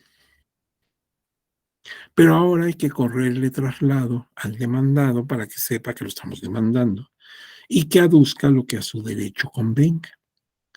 Y entonces dice, bueno, sí le debo, pero ¿qué crees? Todavía no llega el plazo para pagar. Yo tengo aquí el contrato y dice que esto se va a pagar en diciembre de 2020. Y ahorita estamos en octubre, el señor se está adelantando, yo creo que vio mal o no sé qué le pasa. No tengo ahorita que pagar, tengo la deuda, pero no tengo la obligación de liquidarla, porque tengo hasta el 28 de diciembre. Por cierto, Día de los Inocentes. Así que el señor que se ponga unas gafas y lea bien. Bueno, pues entonces ahí el problema, ¿dónde está lo controversial de esto? En que uno dice que se vence la deuda, se venció tal día, y el otro dice que tal día. Ya cada quien demostrará su verdad. Pero si esa persona hubiera contestado, oye, yo no le debo nada, ni lo conozco al señor, yo cuando he firmado con él nada, pues ahí la controversia se inicia desde si de veras se realizó ese mutuo o no se realizó ese mutuo, o sea, ese préstamo. Entonces, son los puntos controversiales, los puntos en que tu versión y la mía son no solamente diferentes, sino algo más grave, enfrentados. Es mi terreno y dices, no, es mío. Ahí no solamente son diferentes, sino que son opuestos, ¿sí? Porque podemos tener diferentes puntos de vista, pero no son opuestos, ¿sí? Yo digo, este terreno es mío, y tú dices, y el de enfrente es mío, pues pueden convivir los dos. Pero cuando yo digo, este es mi terreno, y tú dices, no es cierto, es mío, ahí es algo muy grave, ahí estamos enfrentados, ¿sí? Entonces, el litigio es lo que tiene que resolverse en el procedimiento, en el proceso. Es tu versión contra la mía. Y el juez tendrá que ver quién de los dos tiene la razón, quién de los dos está argumentando con mejor probanza. ¿Y qué es el juicio? El juicio es un razonamiento lógico jurídico al que llega o concluye o arriba, si lo quieres decir así, en la terminología que se estila, el órgano de justicia para resolver una controversia que ha sido elevada a su consideración. O sea, el juicio lo hacen los jueces. Disculpa lo poco comedido, lo poco respetuoso, pero así como el panadero hace panes, el juez hace juicios. Esa es su labor, él se dedica a hacer juicios. Por eso es muy inocente que un particular diga, ahorita llevo un juicio en tal tribunal, tú tienes el juicio, tú vas a resolver. No, entonces el que va a resolver es el juez que está llevando tu causa. Pues sí, porque el juicio es una facultad del juez, no de ti o de mí. Si te das cuenta, lo que tú puedes decir es que estás llevando un proceso. Tienes un proceso en tal juzgado. El proceso sí, son etapas en las que tú debes participar, aportando primero la demanda o tal vez la contestación a la demanda si tú eres el demandado. Pero no es juicio. Los juicios son de los señores jueces, de los señores magistrados, de las señoras ministras de la Corte, o sea, de las personas que desempeñan la función jurisdiccional, no de los particulares. Entonces, como ves, proceso, procedimiento, litigio y juicio son cosas diferentes, aunque las cuatro tienen que ver con el asunto de la justicia, por supuesto. Ahora bien, el proceso judicial, ordinariamente, o sea, lo normal, es que se inicie con la presentación o interposición de la demanda por parte de la o el agraviado, el que se queja o la persona que se queja, ante la autoridad competente. Hay que ver que entregues tu demanda ante la autoridad que corresponda presentarla. Su derecho para hacerlo se denomina acción y se materializa en la demanda. Entonces, fíjate, el derecho es acción. ¿Y cómo se materializa? ¿Cómo se objetiviza? ¿Cómo la puedes ver tú o yo en un escrito que llamamos demanda? Ahí está objetivado tu derecho. Ya desde la época de los romanos se hablaba de actio, se escribe actio en latín. Es precisamente el primer paso para poner en marcha la maquinaria de la justicia. Así como cuando te llegas a tu auto, das vuelta al torniquete con la llave y comienza toda la combustión y todo el proceso físico-químico que se produce en tu motor para que puedas arrancar. Pues la acción es eso, es el derecho que tienes tú de poner en marcha al juez. El juez no sabe nada. El órgano de justicia está en su privado, no tiene ni idea de lo que te pasó. Tú tienes que llegar a decirle qué te ocurrió. Ese es el derecho de acción. Por eso tú eres el actor, el que acciona. Y bueno, ahí se arranca ya todo el proceso que vas a desarrollar hasta que te dé la razón. Seguramente te la dará así, si tus causas son justas y tienen probanza suficiente. La notificación al demandado o la probanza, es muy importante la probanza, es la esencia, con eso la parte demandada y la parte actora, pues comprueban la verdad de su dicho. Y hay muchas pruebas, como tú sabes, y aquí lo vas a estudiar en este diplomado en materia electoral, la testimonial y la documental pública y la documental privada y la indicial y muchas más. Entonces, cada una tiene distinto valor probatorio y todo eso va creando convicción en el órgano de justicia. Acuérdate que el órgano de justicia no vio el asunto, sabe de él por lo que tú y la parte demandada le comentan. Entonces tiene que tener prueba. La probancia es muy importante. En algunos casos, muy ocasionales en materia electoral, en otras materias es más frecuente, pues hay alegatos de las partes. Forman la parte intermedia del proceso. Y las últimas etapas del proceso electoral, son la resolución por parte de, por ejemplo, el tribunal en alguna de sus salas, la notificación a las partes en qué quedó, tienes que notificarte al actor y al demandado, y la ejecución de la sentencia. Claro, siempre cuando ésta sea definitiva e inatacable, porque se admite alguna apelación, algún recurso para todavía impugnar, pues no causa estado, hasta que finalmente ya se agotaron las instancias o el tiempo para continuar las instancias. La resolución es la facultad de la autoridad competente es el juicio, a quien corresponde emitir su juicio en el caso concreto elevado a su conocimiento y se materializa en el texto de la sentencia correspondiente.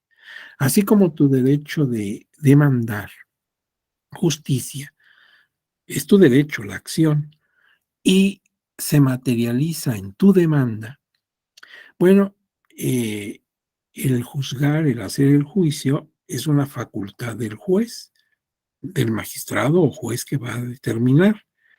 Y entonces, ¿cómo se materializa? En la sentencia.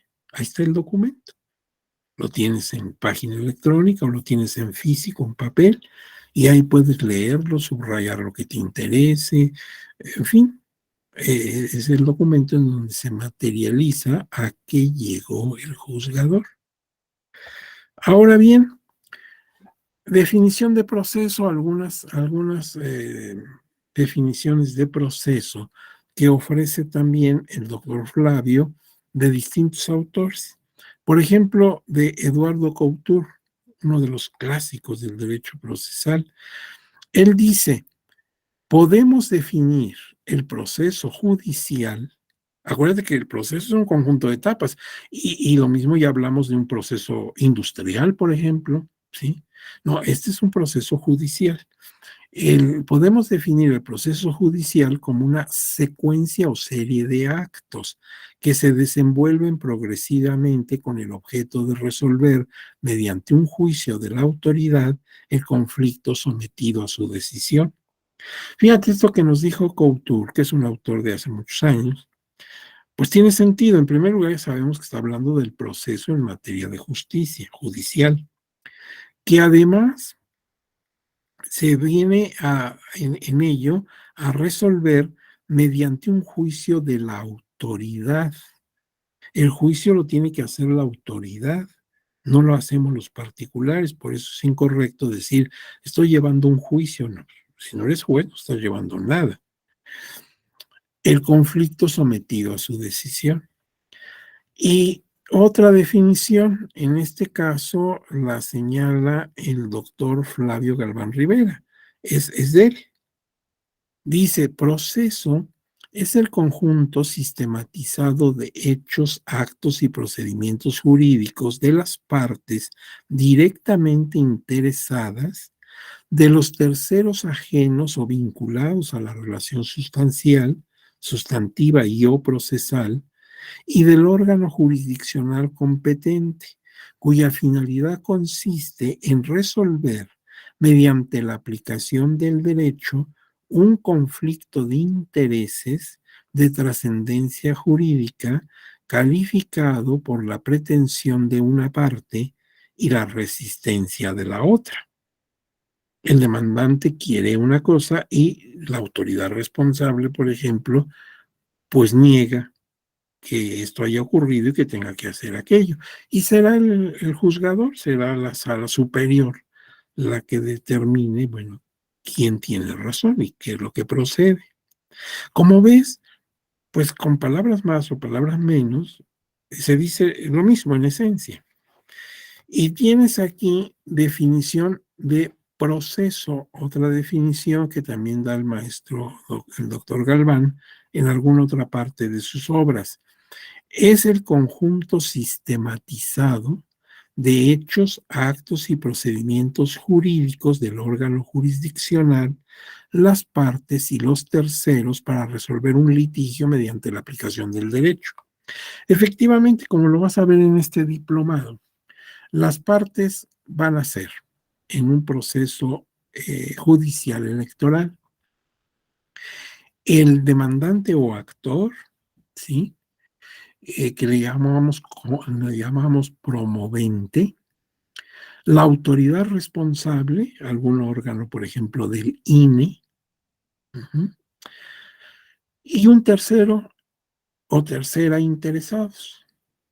Este tercero puede haberlo o no, no todos los medios impugnativos tiene tercero interesado. Es una persona cuyo interés jurídico es diferente al tuyo como actor. Y entonces va a aducir lo que a su derecho convenga. Un ejemplo así muy, muy claro. Mi partido político demanda que en las elecciones de diputados, por ejemplo, hubo algunas prácticas indebidas que deberían anular la votación recibida en varias casillas y en su caso la nulidad de la votación. Desde luego el partido que aparentemente ganó la elección, pues no le conviene que la anulen. Entonces va a acudir como tercero interesado diciendo que no hubo ninguna trampa, todo fue impecable. Bueno, todos tendremos que probar, tanto yo que digo que hubo conductas irregulares, violatorias de la norma, como el partido que va a decir que no, que nunca se habían visto elecciones tan limpias y tan transparentes. Y ya, claro, la autoridad también tendrá su versión, el INE, y será finalmente el órgano competente del Tribunal Electoral el que va a decidir quién tiene razón. Pero entonces en este caso hay un tercero interesado. Entonces el tercero interesado no siempre lo hay. A veces lo hay, a veces no lo hay.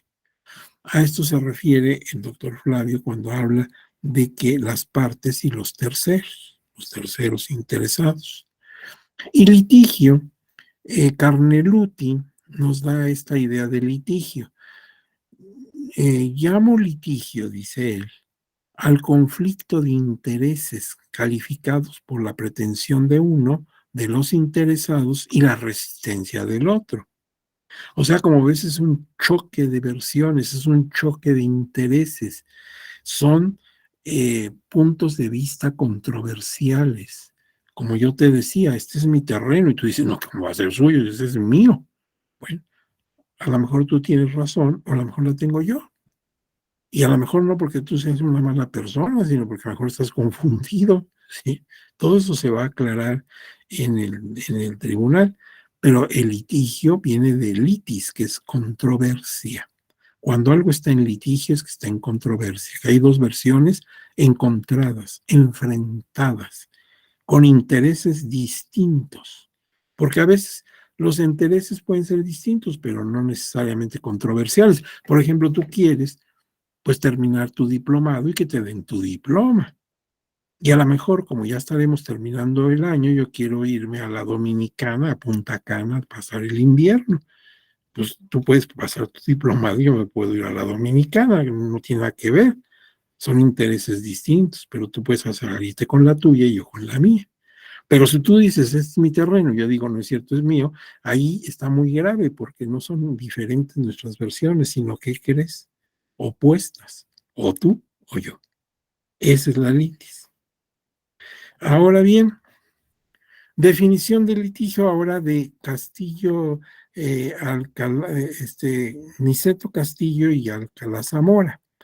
Estos autores dicen lo siguiente: esta situación de conflicto originada en el proceso puede ser denominada litigio. Entiende la palabra de la misma dirección que Carneluti, que ya lo vimos, pero en términos más amplios. O sea, como un conflicto, fíjate, vuelve a la misma. Un litigio es un conflicto jurídicamente trascendente y susceptible de solución jurídica, que permitan sin dificultad su extensión a los distintos órdenes de enjuiciamiento, civil, penal, administrativo, etcétera. Si en cualquier área del derecho o rama del derecho, como dicen algunos, te puedes encontrar intereses opuestos en materia civil, en materia penal, en materia administrativa, en materia laboral, y así podrías verlo en todas las áreas del derecho.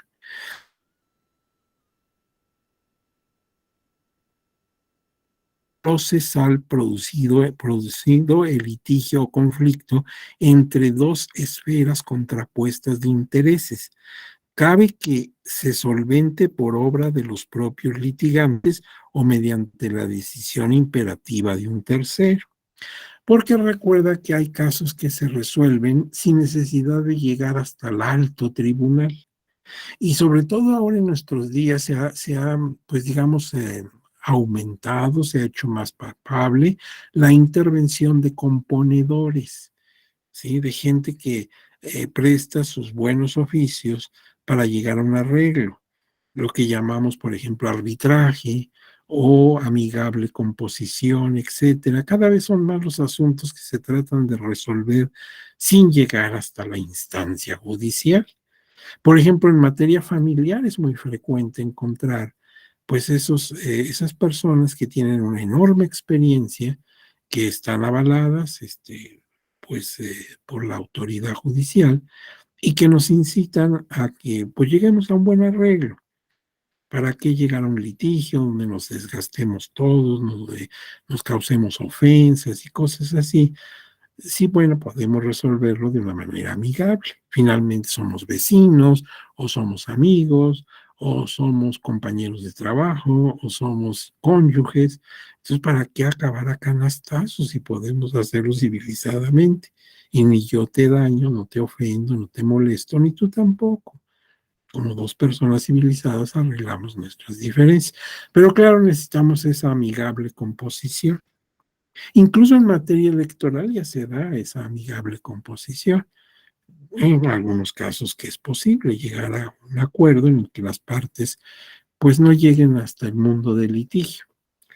Ahora bien, otra definición del litigio, en este caso del maestro Flavio Galván Rivera, el doctor Flavio, dice: el litigio es el conflicto de intereses, otra vez volvemos, un conflicto, un enfrentamiento de trascendencia jurídica calificado o caracterizado por la pretensión de una parte, la resistencia de la otra. Se parece mucho a la de Niceto Alcalá. Y ahora, derecho procesal electoral, definición razonada. Es una subespecialidad del derecho procesal. O sea, la especialidad es derecho procesal y esta es una subespecialidad, porque puede haber procesal civil, procesal penal, bueno, pues hay procesal electoral, que estudia las normas, principios filosóficos, jurídicos, instituciones, procedimientos contenciosos y efectos que se refieren a las controversias que se presentan en el ejercicio de los derechos ciudadanos y en diversos aspectos relacionados directa o indirectamente con ellos. Esta definición ya no es dependiente, porque no se está hablando de que se haga justicia en materia de derecho electoral, que te llevaría a la pregunta: ¿y qué es derecho electoral? Nuestra definición es autónoma, es independiente. Por otro lado, sí tiene género próximo. Es una subespecialidad del derecho procesal. Punto. Ese es su género próximo. Entonces, si voy a mi archivero, jalo el cajón, hay una carpeta que dice animales, vegetales, mineral, subespecialidades del derecho procesal. Ahí está procesal electoral. Claro, también está procesal civil, procesal penal, etcétera. Pero entonces viene la diferencia específica. Estudia normas, principios filosóficos jurídicos, instituciones, procedimientos, que es lo que tú vas a hacer aquí en el diplomado, juicio de inconformidad, recurso de revisión, etcétera. Y efectos que se refieren a las controversias que se presentan en el ejercicio de los derechos ciudadanos y en diversos aspectos relacionados directo e indirectamente con ellos, porque ya sabemos que la materia electoral excede nada más el asunto de las elecciones. Se ha extendido mucho. Y ahora, si a una regidora o a una síndica, como mujer, la están boicoteando, no le permiten ejercer sus funciones, como desgraciadamente ocurre en ocasiones, aquí está el tribunal para defender sus derechos. Entonces va más allá de la simple votación. ¿Sí se dan cuenta? Esa es la definición razonada. Y entonces, pues tienes aquí unos ejemplos: la negativa a registrar una candidatura o expedir la credencial para votar con fotografía, también a no permitir en la toma de posesión de un cargo público de elección popular o obstaculizar su desempeño por violencia en razón de género. Son ejemplos, no es todo lo que nada más eso hace el derecho procesal para impartir justicia, son ejemplos, pero muy diversos. No es lo mismo que no me quieres dar mi credencial a que una mujer viene y se queja de que violentaste su derecho a entrar a su oficina y cumplir sus funciones. Son cosas, pues todas son muy importantes, pero son diferentes. Y todo eso hace el derecho procesal. Fíjate, era necesario, nos quedan 6 minutos para la hora que concluya la clase. Y así casi, ya para que nos cierren la ventanilla, ya casi con los dedos en la ventanilla, logramos dar esta definición. Pero es que llegamos a ella después de muchas cosas, ¿te das cuenta?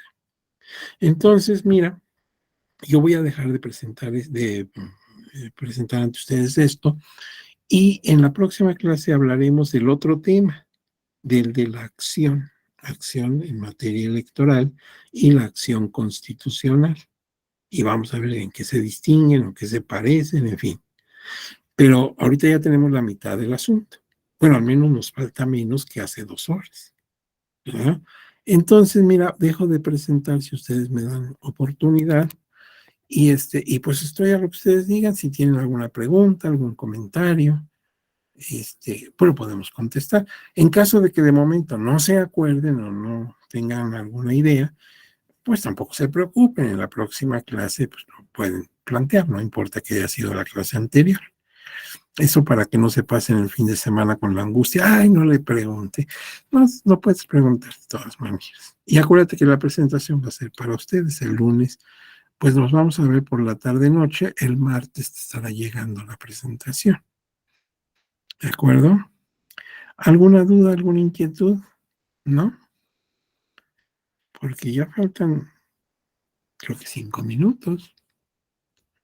Y si no hay preguntas, pues nos podemos ir de pinta, todavía alcanzamos la función de la noche, ¿verdad? ¿Les parece bien? Me da mucho gusto que estén tomando este diplomado, ojalá que aprendan mucho. Tienen profesores, salvo su servidor, profesores muy competentes, muy conocedores de la materia y seguramente van a aprender muchas cosas. Al menos se van a despertar muchas inquietudes. Si cuando termine el diplomado están más inquietos que ahorita, qué bueno, porque de eso se trataba, de que les quede el gusanito, ¿verdad? La idea de que, oiga, me falta.